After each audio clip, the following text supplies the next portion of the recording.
Hai, selamat datang di Kaktus Iden Channel. Di video ini aku bakalan bahas lanjutan cerita dari Mushoku Tensei.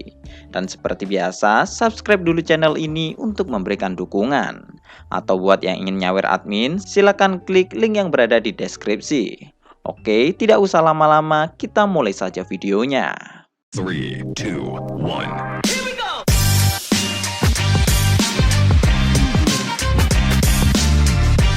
Cerita dilanjutkan setelah Alex menuju ke desa Rasupar.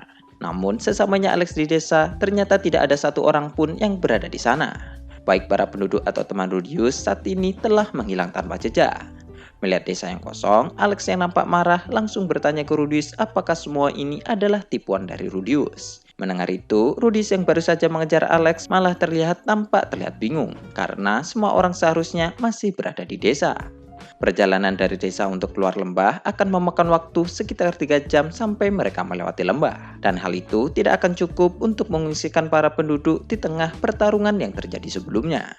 Tetapi Alex yang sudah marah saat ini mengatakan bahwa dia sebelumnya berniat untuk membiarkan Rudius untuk tetap hidup. Tetapi karena kejadian ini, Alex kemudian memutuskan untuk bertarung melawan Rudius hingga salah satu di antara mereka mati. Mendengar itu, tubuh Rudius pun langsung menjadi membeku. Alasan utama Rudius segera mengejar Alex adalah karena Rudius harus segera melindungi yang lain. Tetapi karena semua orang yang berada di desa sudah pergi, maka tidak ada alasan lagi bagi Rudius untuk memaksakan dirinya. Namun dalam kondisi saat ini, rasa takut akhirnya mulai menjalar ke tubuh Rudius.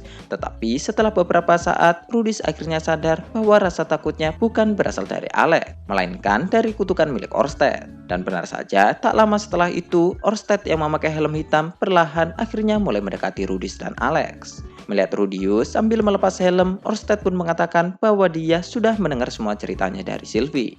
Tetapi karena mana Cliff sudah habis, Orsted datang untuk menggantikan Cliff untuk menyegel tubuh Badigadi.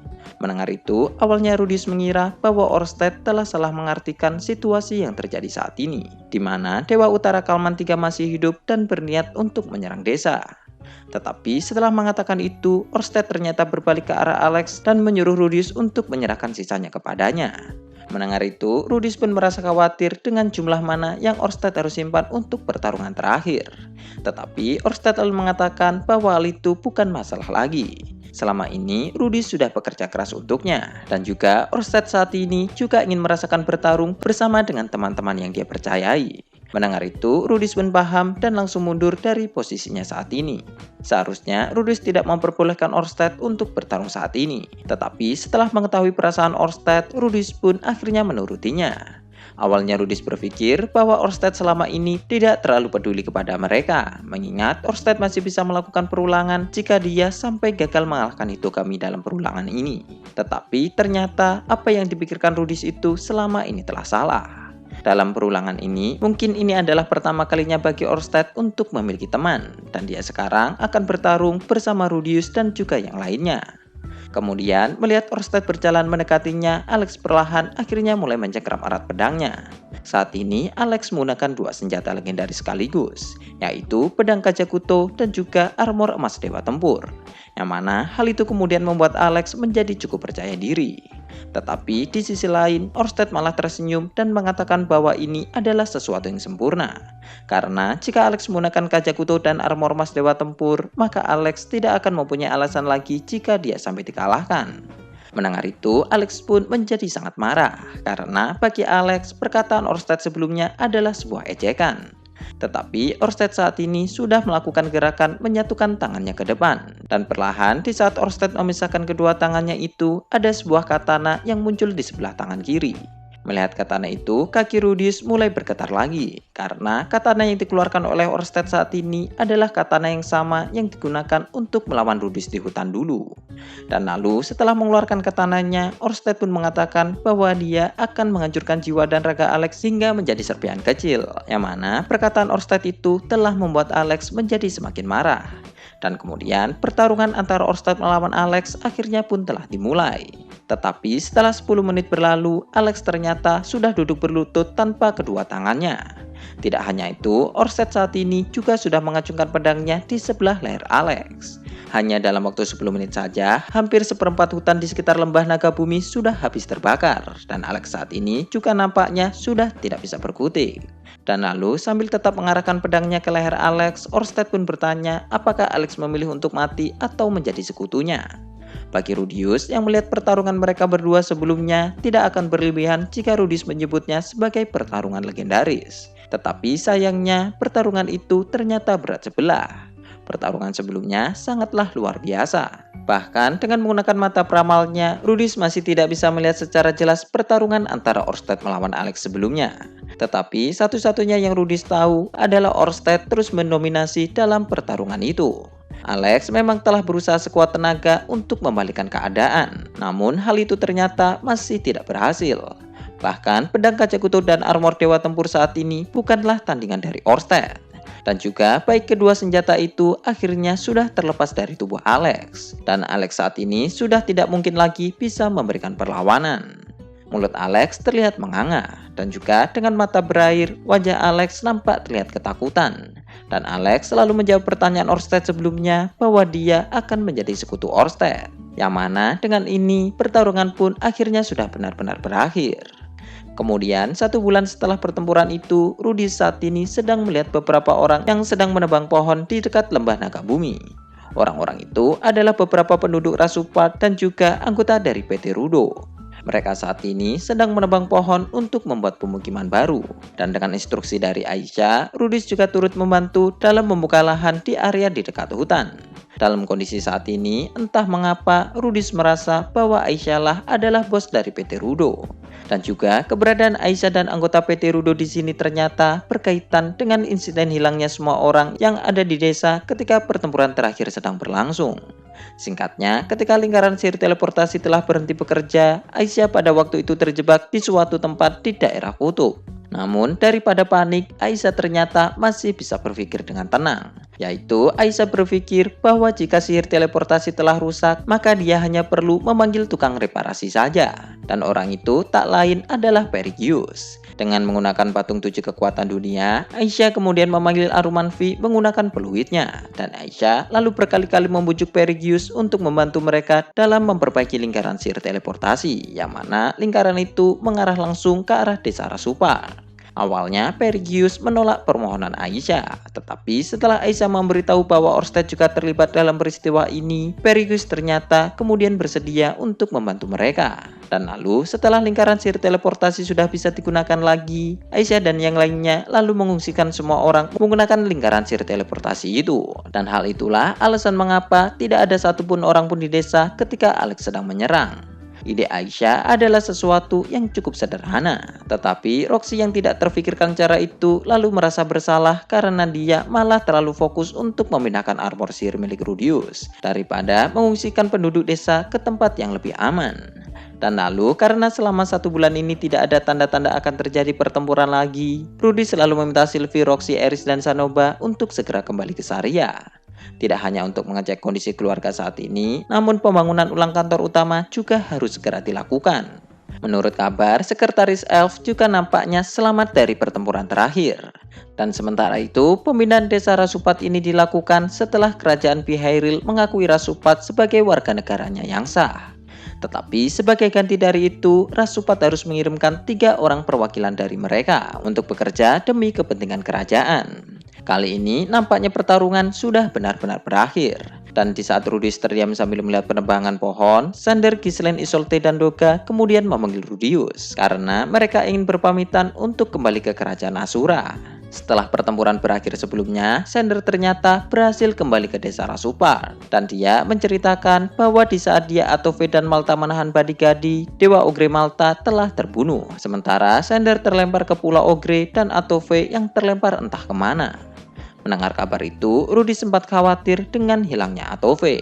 Tetapi Sander kemudian meyakinkan Rudius bahwa ibunya itu pasti akan baik-baik saja, mengingat Atove adalah keturunan asli dari ras iblis abadi. Selain itu, saat Sander dan yang lainnya akan pergi, Sander meminta Rudius untuk membimbing Alex, mengingat dia baru saja bergabung ke dalam fraksi Orsted.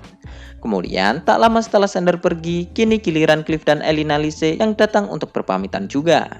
Pemindahan desa sudah hampir diselesaikan, dan meskipun Cliff saat ini masih belum menemukan penyebab pasti dari wabah penyakit, namun Cliff mengatakan bahwa Rasupart tidak akan menderita penyakit itu lagi, mengingat selama 1 bulan mereka berpindah ke tempat ini tidak ada yang terkena penyakit itu lagi. Berkat bantuan Cliff, Rasupart saat ini bisa terhindar dari kepunahan mereka. Dan karena Cliff akan mampir ke Saria terlebih dahulu, Rudis menitipkan pesan untuk keluarganya bahwa dia akan segera pulang.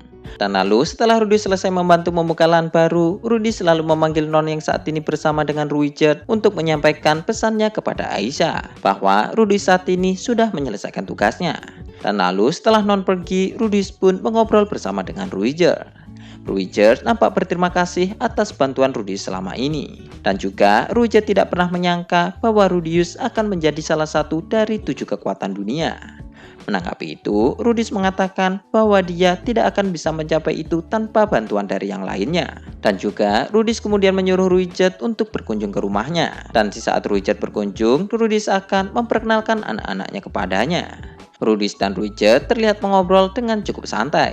Dan Ruijerd tiba-tiba mengembalikan kalung liontin Roxy yang telah diberikan Rudius kepadanya dulu. Tanpa diduga, liontin yang digunakan Rudius menjadi simbol persahabatannya dengan Ruijerd telah menjadi simbol Rudius dalam patung 7 kekuatan dunia.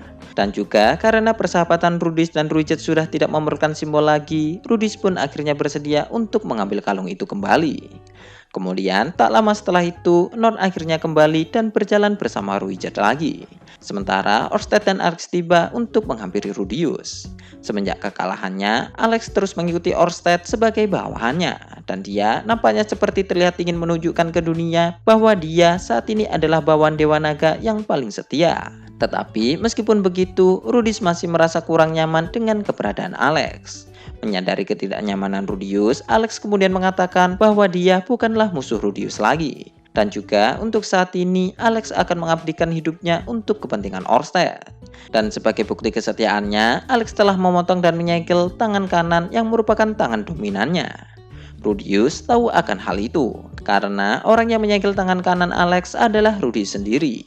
Dan karena Orsted saat ini sudah terlihat mempercayai Alex, maka Rudis juga harus menyesuaikan dirinya dengan keberadaan Alex. Selain itu, Rudis selalu mengatakan ke Alex bahwa dia akan mengembalikan gelar 7 kekuatan dunia jika Alex menginginkannya.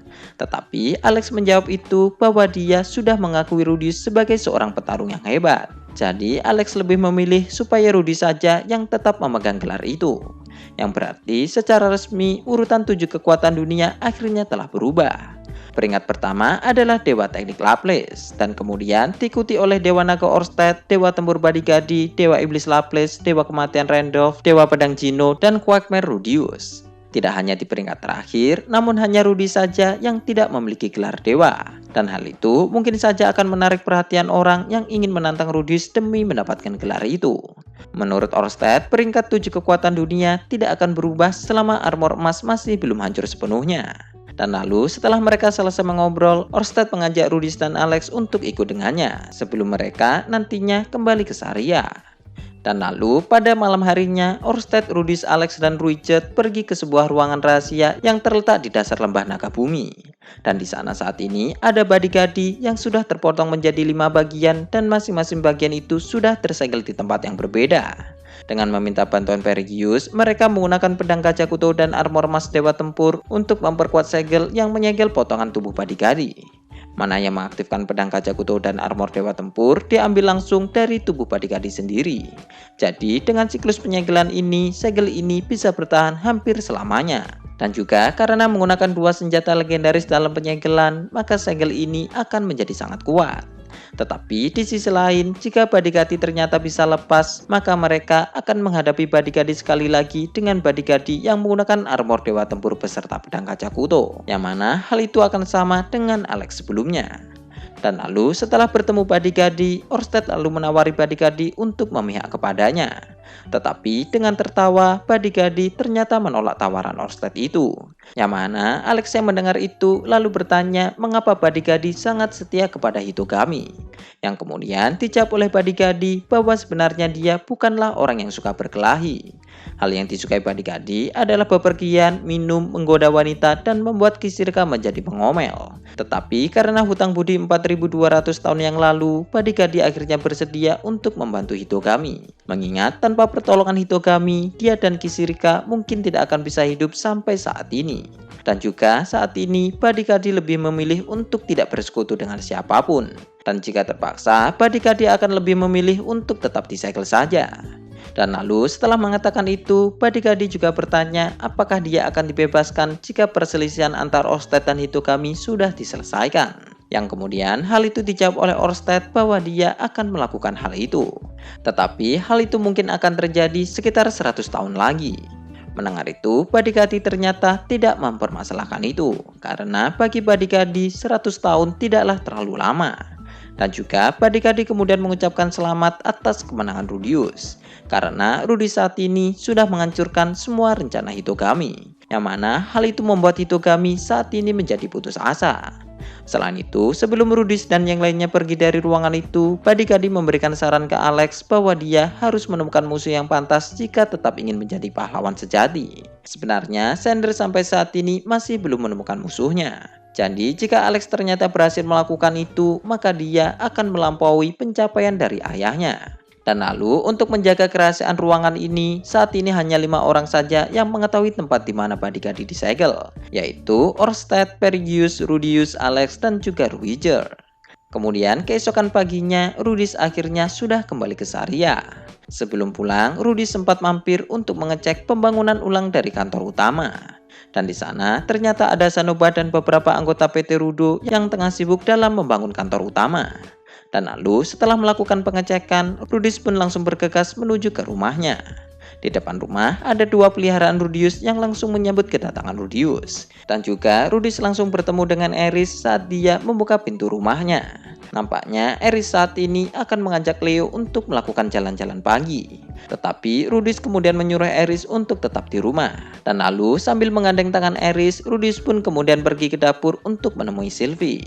Saat ini Sylvie sedang memasak bersama dengan Lilia.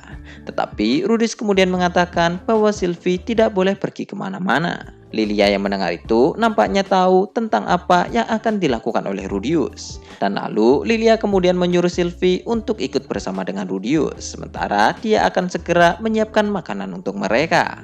Karena puasa Rudius saat ini sudah selesai, agenda Rudius pagi ini adalah melakukan enak-enak bersama istrinya. Dan kemudian sambil menggandeng Eris dan Sylvie, Rudius pun pergi untuk menemui Roxy. Saat ini Roxy sedang tidur bersama anak-anak. Dan lalu setelah melihat Roxy, Rudius kemudian menyuruhnya untuk tidak pergi mengajar ke akademi dulu. Melihat Rudius, Roxy pun langsung paham dengan apa yang dimau oleh Rudius. Tetapi dengan wajah tersipu malu, Roxy lalu bertanya ke Eris apakah dia tidak keberatan jika melakukan enak-enak bersama. Yang lalu dengan wajah yang memerah, Eris mengatakan bahwa dia tidak masalah selama itu adalah keinginan Rudius. Sebenarnya Rudius tidak akan melakukan ini tanpa persetujuan dari Eris. Tetapi karena usaha yang telah dilakukan Rudius selama ini, Eris, Sylvie, dan Roxy bersedia untuk memanjakan Rudius kali ini. Dan kemudian setelah masuk ke kamar lain, Rudius, Eris, Sylvie, dan Roxy akhirnya mulai melakukan enak-enak mereka. Oke, sekian dulu untuk pembahasan di video kali ini. Pembahasan selanjutnya mungkin akan kita bahas di video selanjutnya. Jangan lupa tulis pendapat kalian di kolom komentar dan juga like dan subscribe. Terima kasih sudah mendengarkan dan goodbye.